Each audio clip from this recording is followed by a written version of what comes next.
દોસ્તો, દર 3 મહિને ભારતીય રિઝર્વ બેંકની મોનેટરી પોલિસી કમિટી મળતી હોય છે.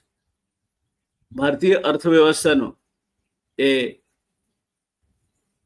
લેખાજોખા લે છે અને એના ઉપરથી રેપો રેટ એટલે બેન્કિંગ સાથેના એના વ્યવહારોમાં શું વ્યાજ દર લાગશે તે,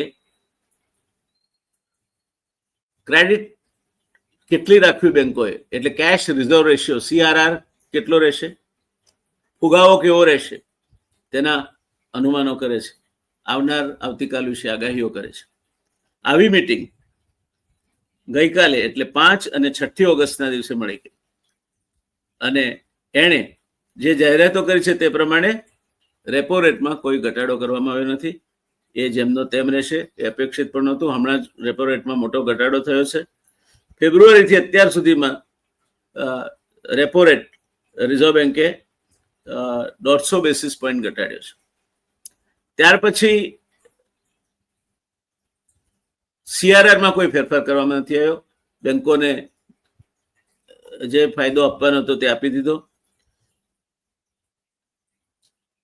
ઓવરઓલ વિકાસનો દર શું રહેશે એનો અંદાજ 2025-26ના નાણાકીય વર્ષ માટે એટલે 1 એપ્રિલ 2025 થી 31 માર્ચ 2026 સુધી 6.5% રહેશે. હું આની સાથે સંમત નથી, કારણ કે જો અમેરિકાએ જે અડપલું કર્યું છે એના કારણે ક્રૂડ ઓઇલના ભાવ વધ્યા અને એના કારણે પેટ્રોલ, ડીઝલ અને ઉર્જા મોંઘી થઈ અને એની સાથોસાથ જો રૂપિયો નબળો પડ્યો તો ફુગાવો વધી શકે છે.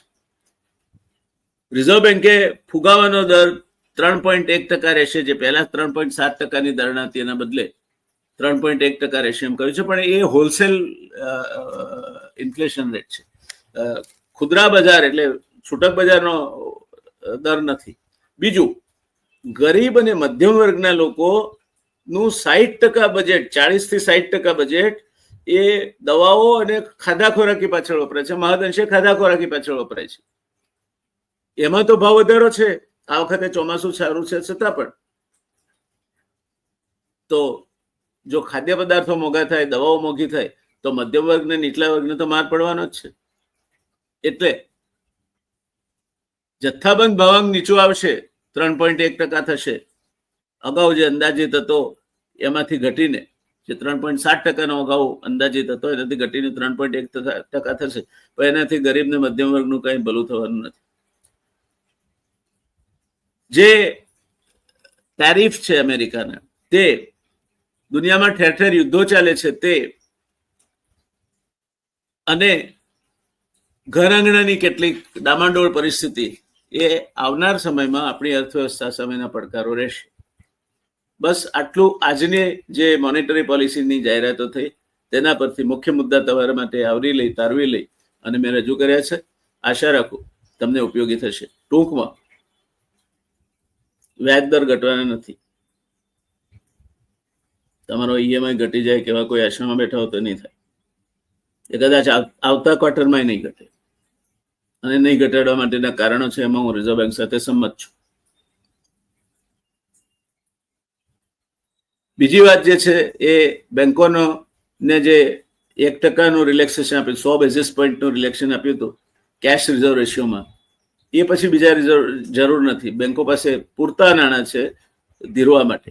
એમને યોગ્ય ધિરાણ કરવા માટે માણસો નથી મળતા, એટલે ત્યાં CRR ઘટાડવાની કોઈ જરૂર નથી. એ રિઝર્વ બેન્કે યોગ્ય જ કર્યું છે. મારા મતભેદો છે રેટ ઓફ ઇન્ફ્લેશન સાથે. એમણે હોલસેલ ઇન્ફ્લેશન રેટ એટલે જથ્થાબંધ ભાવાંક 3.7%થી ઘટીને ભાવ વધારો 3.1%નો રહેશે કહ્યું છે. મારો વાંધો એની સામે છે, કારણ કે ખુદરા બજાર એટલે છૂટક બજારમાં ભાવ વધારો છે, ગ્રાહકી નથી, મંદી છે, લોકોના હાથમાં પૈસા નથી, એ હકીકત છે. બેરોજગારી છે, હકીકત છે.